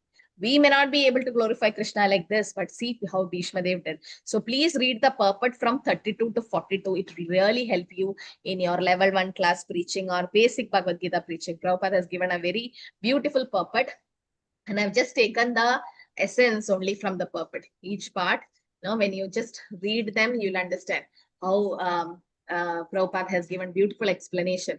And the purports are transcendental ecstasies of Prabhupada. Prabhupada only says that. Okay, so in the 43rd verse, Sudha Uvaja, okay, anyone can chant the verse? Hare Krishna. Hare Krishna Mataji. Sutta uvacha Krishna evam bhagavati mano vridishti vrittibihi atmanya atmanam aveshya so anyataha swasa uparamat. Thank you, So Mataji. Sudha Goswami said, thus Bhishma merged himself in the super soul Lord Sri Krishna, the personality Godhead, with his mind, speech, sights, and action. Thus he became silent and his breathing stopped. This merging should not be misunderstood by Sayuja Mukti or merging into the Brahman. No, he is merging in the sense his thoughts are getting merged. Okay, that's how a pure devotee is, not merging. So here it is specifically mentioned that it's not just a thought. So here Bhishma Dev actually entered the spiritual realm in one of the Vaikuntha planets where the Lord is in his eternal Parthasarathi form. But common people thought he have entered into Brahman. No, when you hear this verse, you say merge into the super soul. It's not Sayuja Mukti, it's Sarupya. Again and again we are saying it so that we understand the destination of a pure devotee is not Sayuja, it is Sarupya, because his thoughts have gone and he have gone to the Vaikuntha planet where the Lord himself is in Parthasarathi form and he is in Sarupya Mukti, in the sense Bhishma Dev could see that form and he was in the Swarupa. Okay, not only Bhishma Dev, all those in the battlefield of Kurukshetra and the Kaurava side also have got that. So this is how he left the body, and it's very, very glorious. Like Srila Prabhupada, Bhishma Dev had Ichcha Mrityu. No, he could leave the body whenever he wants. Srila Prabhupada also was like that. When he's done with his, like before, he could have left when he had 2 heart attacks in Jalatuta, but he never went to America. So he wanted to establish the mission of ISKCON there. So he didn't leave the body. And the second time, he had a stroke in America and he went to India for his treatment. He said, your spiritual master have not completed his mission. Please pray to Narasimhadev. He compiled the Narasimha Stuti, and also he told them to pray. He came back with full energy to London back. So Prabhupada have come back. There also he didn't leave. Third time, when he have established everything, Prabhupada was ready. And that's Ichcha Mrityu is when pure devotees are like that. When they want, they can actually leave. But here, the consciousness of Bhishma Dev was so pure. Even Srila Prabhupada was translating Bhagavatam, no? Which chapter was he doing? 10th canto? Does anyone know? The last part. 13th Bhavimohan Leela. 13th. Brahma Vimohan Leela. Yeah, so it was a Brahma Vimohan Leela at the end, Prabhupada. Then after that, all the purports are by his disciples. But they also have taken the purport from Chaitanya Charitamrita and Vairav Krishna book and all that. They have not personally made it, because it's all from Prabhupada's teachings. But Prabhupada personally could do till that. Prabhupada knew. Before that, completing Bhagavatam, he published Chaitanya Charitamrita and Krishna book and all that. This Prabhupada said, I don't have time. So he want to establish it. And sometimes they say, Prabhupada's disciple, why did Prabhupada leave? So that he can start ISKCON in some other hellish planet. It's not like Prabhupada is a person who just goes back to Goloka and does service there. He wants to deliver everyone. Now, there are so many hellish planets present, so many different universes there. So Prabhupada means pure devotees are like that. They go wherever Krishna sends them to deliver the conditioned souls. So 44 to 49 is about honoring Bhishma Dev's departure and the events thereafter. What happened? What did Yudhishthira Maharaj? All of them did the Antya Karma, all that. So yes, 44th sloka. Can anyone chant? Hare Krishna Mataji. Hare Krishna. Sampadmanam ajnaya Bhishmam Brahmani Nishkale Sarvabhavuvaste Tushnim Vayam Sivadhinatyaye. Hare Yeah, Krishna Mataji. translation. Okay, Mataji, 1 minute. Knowing that Bhishma Dev have merged into the... Yes. Knowing that Bhishma Deva had merged into the unlimited eternity of Supreme Absolute, all present there became silent like birds at the end of the day. Yeah, I'll take extra 10 minutes because I have to finish 5 more slokas. Okay, so here it said, because Bhishma Dev had entered into the... So it's not just merging. Here it is said that merging in the thought. So Bhishma Dev entered into the thought, or his thought entered into the Lord. So here also we see no subtle body. the mind, intelligence, and false ego. The mind should be fixed completely on Krishna. That's what Bhishma Dev have done. And because he saw, Krishna was also personally present there, and all present there became silent. At the birds at the end of the day, as we know, they go back to their nest. Until then, they were making a lot of noise, or all this question answer session was happening. Krishna could have saved, solved all of Yudhishthira Maharaj's questions before, but to glorify Bhishma Dev. And also, Pandavas needed Bhishma Dev's association. Okay, so the firewood, is there fire element in the wood? Yes. Yes. But how does it come out? When you burn it, fire comes. Another fire should come in contact with that wood, no? Then only the fire of the wood will come out. Similarly, we are all devotees, or bhakti is always in all of us. It said all non-devotees, atheists, whoever we see, Mayavadis, all are devotees. Because they are all common from the spiritual world. Definitely they're devotees, except they're covered with Maya or illusion of different levels. But all are basically a devotee. Nityadas. That is Jivera Swarupa Hoy Krishna Nityadas. They don't realize it. So we all have the bhakti inside. But only when we come in association of pure devotee does the bhakti comes out. Nitya Siddha Krishna Bhakti. Sadhika Banai. Shravanada Shuddha Chitta Arayodhai. Yeah. So Nitya Siddha Krishna Bhakti Sadhika Banai. Krishna Bhakti is not possible. Shravanadi Shuddha Chitta Karayodhai. You have to keep hearing from a pure devotee, then the heart become purified, then Krishna Bhakti get established. Okay, so this is a process. So Yudhishthira Maharaj and Krishna wanted Yudhishthira Maharaj, all the Pandavas, to hear from Bhishma Dev, a great soul, and to glorify Bhishma Dev. All this happened, and now it's time for him to leave. And then what happened? Yes, anyone can read 44. I'll read, Mataji. I will read, Hare Krishna. Dundu nedur deva manava vaditaha prashamshu sadavo rajnam khatapetu pushpa vrishtayaha. Translation, Mataji. Yeah, Thereafter, both men and demigods sounded drums in honor, and the honest royal order commenced demonstrations for honor and respect. And from the sky fell showers of flowers. Hare Krishna. Yeah. So Bhishma Dev, why? Okay, in this, the Yudhishthira Maharaj and all of them paying obeisances, we can understand. Why from the heavenly planets also they were putting flowers? Why? Demigods.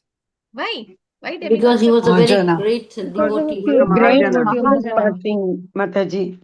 Huh? Mahajana. He was the eighth Vasu or something. He's a Mahajana. No, Mataji. He's a Mahajan. He's a pure devotee. He's a Mahajan. So we should not neglect, in the sense, the people in the demigod planets are also devotees. I mean, heavenly planets are also devotees. But what makes them special is that because these devotees are Mahajans. Who are the 12 Mahajans? Swayambhu Narad Narada.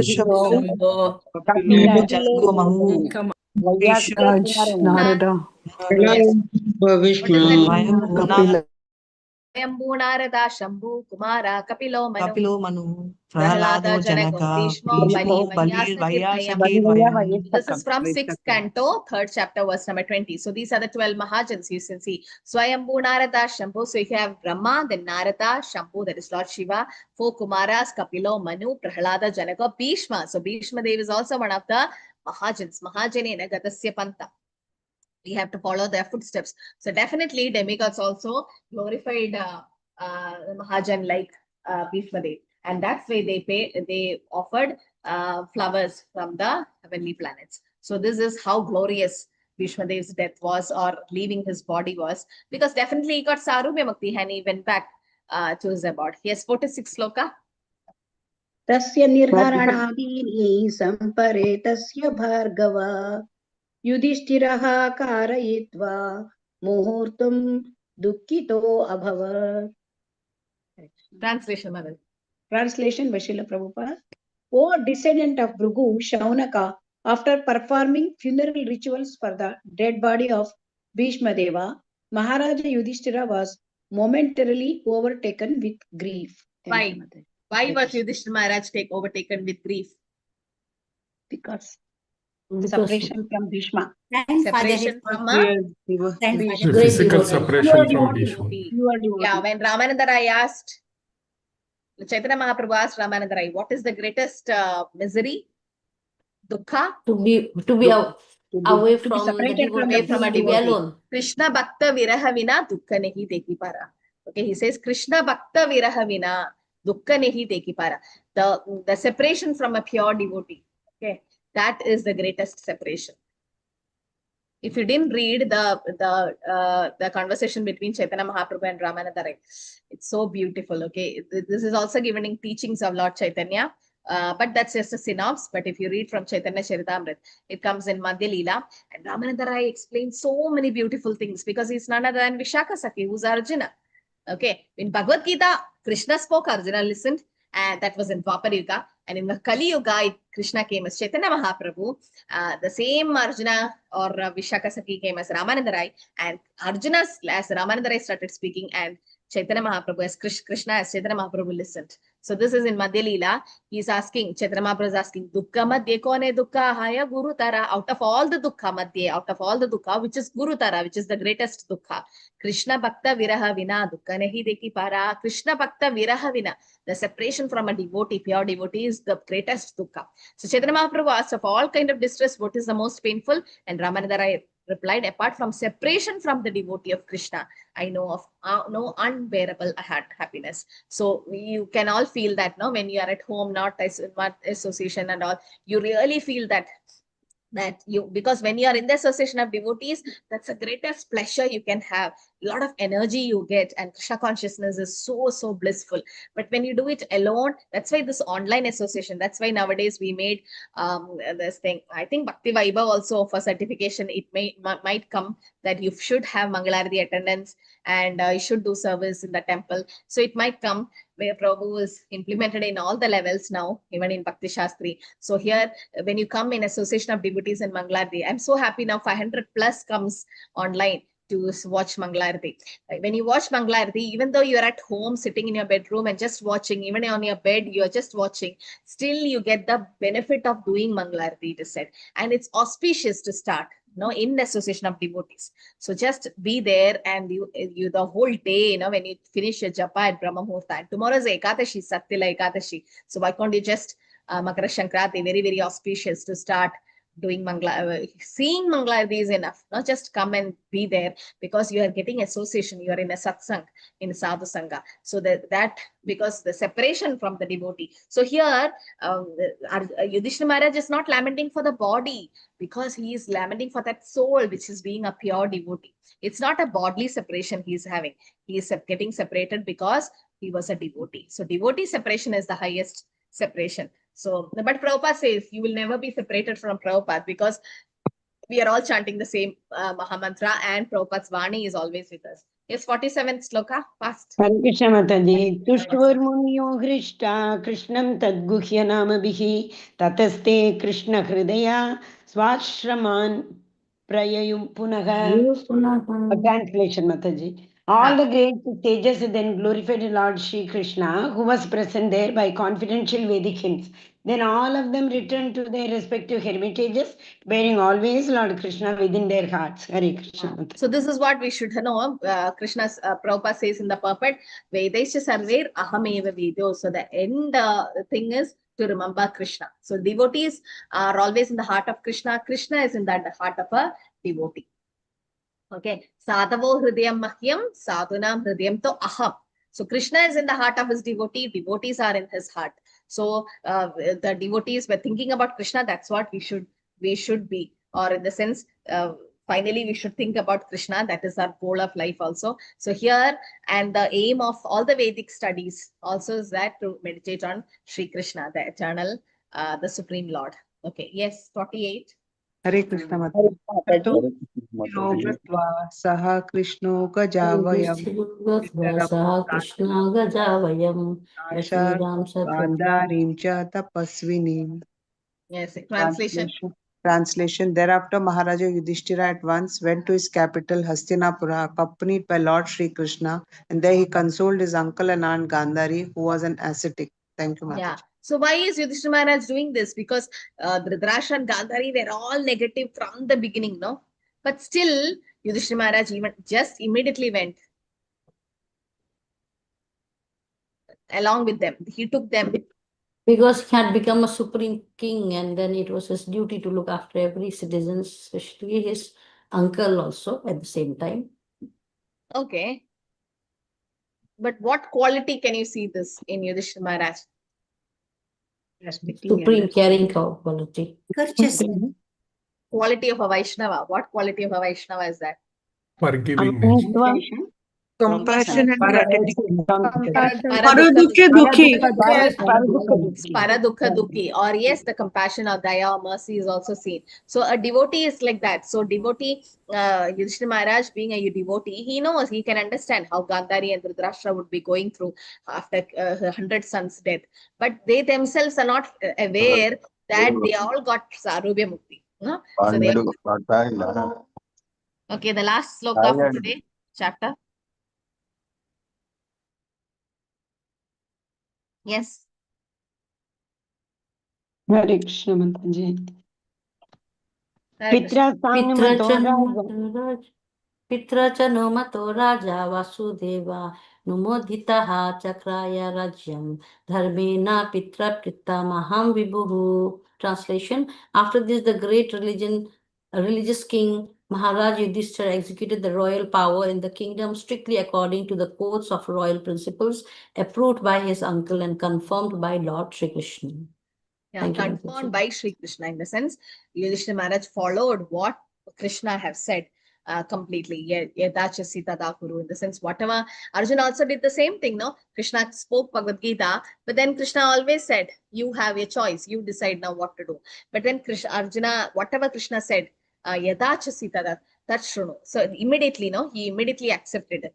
Karishye vachanam tadva, he said, like whatever you said, Krishna, I will follow. So similarly, Yudhishthira Maharaj, elder brother of Arjuna, he also, because they are devotees, they follow the scriptures, and that's the perfection of life. The perfection of life is to understand Krishna and also to please Krishna, also to understand what our real goal of life is, to do devotional service and moksha dwaram apavrita, in the sense when we follow the scriptures, when we follow the rules and regulations, then what happens?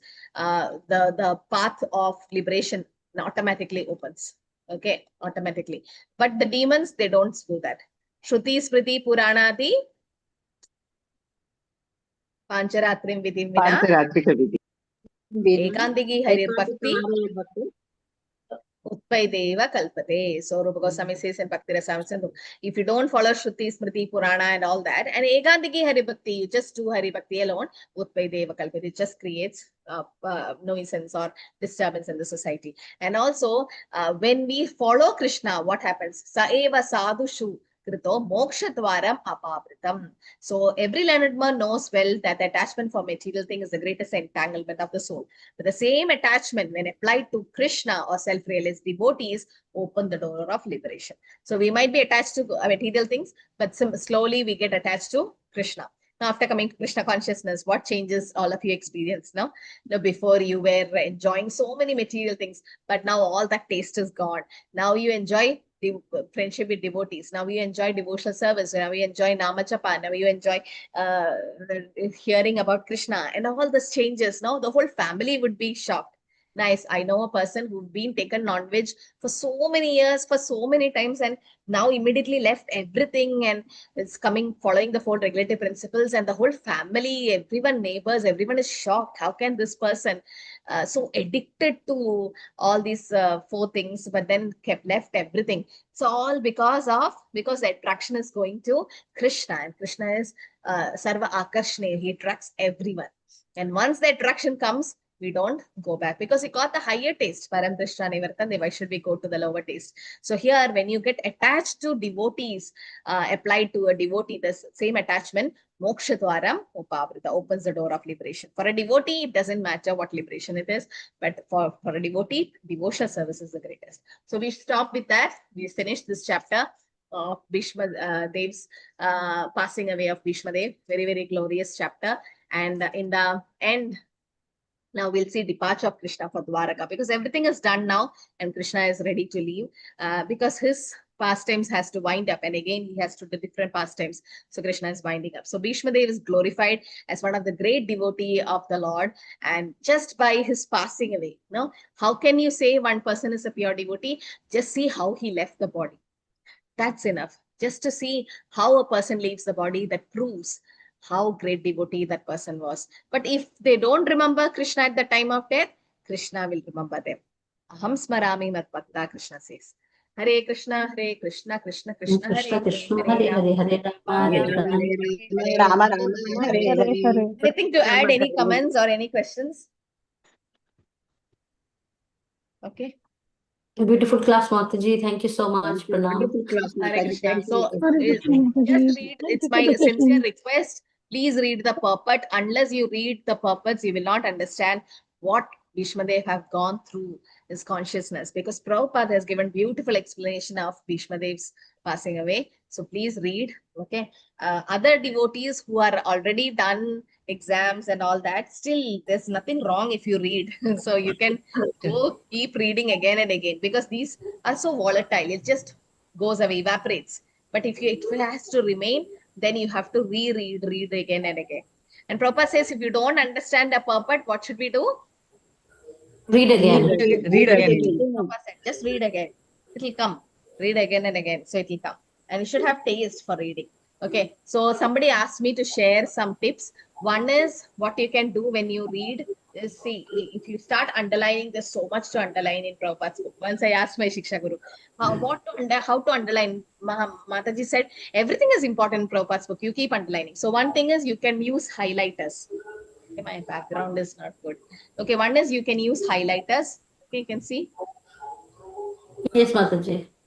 No, it's not clear. Okay, either you use highlighters. You get this fluorescent pens, no? You get this fluorescent pen, you highlight. Also, you get sticky notes. You've seen sticky notes like this? Okay. And you can mark all the stutis or whatever and just write here. If it's about the glories of holy name or something. And my friend used different color sticky notes for something. Like if you come across a verse about holy name, then you can use one color sticky notes everywhere, especially in Chaitanya Charitamrita. So the book will be full of colors, sticky notes. And if you want to know about Harinam, then you just take that particular color and see. So many reference will come about holy name. Because all of you are going to be preachers. You all are preachers already. So if you want to take a class on the holy name or something about devotional service, the blue stickers will show all devotional services. And you use this highlighters, which are fluorescent colors, and that highlight the main points. So these are different ways of study. And when you read Srila Prabhupada's book, always keep a small notebook with you, because you have to write down some important points. Some slokas, you feel some slokas very important, take a screenshot, learn the slokas. It may not be a sloka to memorize in the list. It's okay. Why are you bothered about what should be memorized? Okay, it's for the mark, that's fine. But as you keep learning slokas, you'll fall in love with slokas and you feel like reading it again and again. So scriptures are nothing but the Lord himself. The more you associate, the more they reveal to you. Okay. So I think we are done. Any other thing to add? Mataji, excellent session. Thank you so much. Very Relish nice, the same. Mataji. Hare Very Krishna. nice. Hare Krishna. Thank you, Mataji. for joining. Hare Krishna, Thank you so much. Mataji. Thank you Hare so much. Krishna. Hare Krishna, It was Mataji. little bit fast, Mataji. See, I had to go fast. It's fast track. Fast track cannot be slow. You pay some extra money for Vande Bharat. And if it stops in every small station, we will even find the railway department for that. So we have to go fast track. Yes. And fast track. Yes, Mataji. And I had to finish so many slokas in this much time. I can take one. Yes, you have done so many slokas. You ask my students here, I can take one sloka for 1 hour if it's given. I can go and on, but that's not allowed, We also have strict rules and regulations when we do. There's Radhika Mataji always there to fire us. She's there. No, Mataji. So, Hare Krishna. okay, Hare Krishna. Hare Thank you, Krishna, Mataji. Mataji. Hare Krishna, Please bless us Thank you. Hare Krishna, Mataji. fast forward memory. Mataji, one Hare request. Krishna, Mataji. Hare Krishna, Mataji. Yes, Prabhu. Hare Krishna. Mataji, especially the chapters like Kunti Maharani's prayers and Bhishma Deva's prayers, at least in those chapters we need to take some time so that we can release. We're doing that, Prabhu. Actually, if you see the number of shlokas we are trying to accommodate is much lower. But if we are going in an extremely slow pace, we will not be able to finish in 10 months, which was the target. So we worked on a lot of combinations. We tried to keep, like, if you see the first chapter, the first 3-4 shlokas, they are slow. Same problem we will have with Shiva shlokas, because every canto has some very important shlokas. If you are going into second canto, you will have the main Chatur 4 shlokas. You're done, because those are the 4 shlokas which talk about entire Krishna, right? If you're talking about entire Bhagavatam is under that. If you go to 1.3.48, Ete Chamsa Kala, that becomes what should I say, Paribhasha Sutra. Around that only whole thing is there. So the point, what is happening is, we are allotting a few slokas, and Mohandas Prabhu has been so kind to, in fact, extrapolate the whole 10-month stuff. So basically, we would like to give freedom to the teachers to choose which particular sloka is important and give more time to that particular sloka. And for example, I think when we did Paribhasha Sutra, it was Dharnishri ma'am's, in fact, her favorite sloka, but unfortunately she could not make it. So I made that, I did that session. So at that time, the number of slokas allotted were only about 11 or 12. In that, I think 45 minutes I took only, I think about half an hour or close to 40 minutes I took for the shloka. Rest of the shlokas we did. So basically, depending on the shloka, we do alter it. But then we can't generally make a thing, because each canto virtually has something which is very important. Like how you said, Kunti prayers. That is why if you notice, Kunti prayers also, if you see, we had given 3 sessions. I took 1 session, Dharnesh Prabhu took 1 session. I don't remember who was the next one. Who was the next Mohandas Prabhu or somebody else? In fact, I was supposed to read. Ankit Prabhu. Ankit Prabhu. Thank you, Mataji. Ankit Prabhu took another session. So literally 3 sessions only for the slokas we have kept. But beyond that, if we go slow, then we'll have to, all of us have to join the regular track of Pran Chaitanya Prabhu. But my only request is, Aishwarya Mataji was time and telling, go back and read. But my humble request is, please read and come. Because that is what we are doing actually. Myself and I think Mohandas Prabhu, Revati Mataji, all of us actually try and read and come. And always Priyadarshini Mataji, before Pran Chaitanya Prabhu's class, we always read and attend the class, even whether it's slow or fast. Right? No, Priya Mataji. So Yes, it's always best to try and cover better, up the thing. If you all find it difficult, you create your own. We don't want to make a formal Bhakti Vaibhav group, but then among you all please create your groups and, please do your reading so that you'll be able to relish more and take a lot of things. I hope, you get that. Hare Krishna Mataji, one question. Okay, What are Mataji. the questions Sure, which thank you you. have said? No, Mataji, Pranam Mataji. The question is which those questions only will be coming, or why it's those questions? We have to solve those questions and be prepared. What is that, Mataji? The best way in handling this is to go through the purport and come and take the essence of what the teacher is telling, and you can write in your own words. What we are going to see is the bullet points. If it is coming, it's fine. Like Savai Pumshan Paro Dharma Yato Bhakti Raduksh. Sade Ahitiki Apratiyata means we are only interested in Ahituki Apratiyata. You don't have to write anything. So even if you write Ahituki Apratiyata or you write unmotivated, uninterrupted, these 2 points you get score 2 marks straight. So we just need to see these 2 points, right? So if we can get that, it's fine. If you write essays and we don't find that, then that's the hit. In fact, we had called for a teachers meeting for correction of your first papers, and this is what we were clearly discussing, right? On what should come. So Mataji, your preparation need not be huge answers or essays. You just have to prepare points, right, for your whatever questions are given, just for you to remember, because otherwise it becomes difficult for us, right? Same way, what do you get out of bhakti? What are the 2 immediate benefits? Vasudeve Bhagavati, Bhakti Yoga Prayojita, Jane Syashi Vairagam, Jnanam Tayasai. You can just say Vairagyam, Jnanam, that is fine. Or you can tell detachment, knowledge. Either the English word or the Sanskrit word, I leave that to you, or both. In any of the options, you get full marks. We are not going to drill down. Okay, Mataji. So thank you so much for guiding. Hare Krishna. Pleasure, Thank Mataji. you. Priyadarshini Hare Mataji, Krishna. I think when you are making the Q&As, I think based on that, you can also do. Sometimes our essays goes very long and we miss out the thing. I just thought I'll leave that point so that, you're preparing on that. You'll also save time when you all are preparing. At the same time, the highlights are registered. Yeah. Making Just point notes will help a lot in this. Yeah, Taking that's true. point notes will help a lot. But again, point notes should not be the whole purport which is translated into points. Underline Point the notes should have important words. points. Yeah. Highlight the important words. Yeah, important. That is okay. So I think with this we'll Hare sign off. Krishna Is that Mataji. okay? Yes. Hare Krishna Mataji. I Mataji. have a Okay, thank question. you so much, Mataji. It's Hare not related Krishna. to Yeah, all question those and who want to answer. leave can leave. Yes, Mataji, Hare Krishna. Mataji, I want to know that all the Shastras and everywhere we see that at the end, everybody's last rites are performed and they are put to pyre and all. But in case of Vaishnavacharyas, why do they take Samadhi? Very valid point. So basically, what they do is the specific reason why the Acharyas, Vaishnava Acharyas, they do Samadhi is because everything is spiritualized for Vaishnava Acharyas, right? The purpose of burning into fire is basically, if you see, Saparyaga Chukram Aparam Avaranam Yashna Vidam Suddham Apapa Vidam Kavi Manishi Paribu Swayambhu Mata Yatas Yatrata Astan Swatadiba Samabhya. Ishopanishad, I think Sloka 8, though I'm not good at numbers, but then that particular Sloka says that Krishna is so pure, right? Same like fire. So basically, all the impure stuff gets burnt in fire, which is why we burn. But if you take any of the spiritual masters, they are considered to be very spiritual, very pure. So therefore, we don't burn. Samadhi is why it is done for great souls. But this is only applicable for acharyas. But I think that culture is picked up, just like Mahatmas refer to people who are very close to Lord, but they start using these names and things. So people also say, great leader, we will do Samadhi. No, it's only for spiritually elevated people we will do Samadhi. Hare Krishna. Okay, thank you, Mataji. Hare Krishna. Hare Krishna.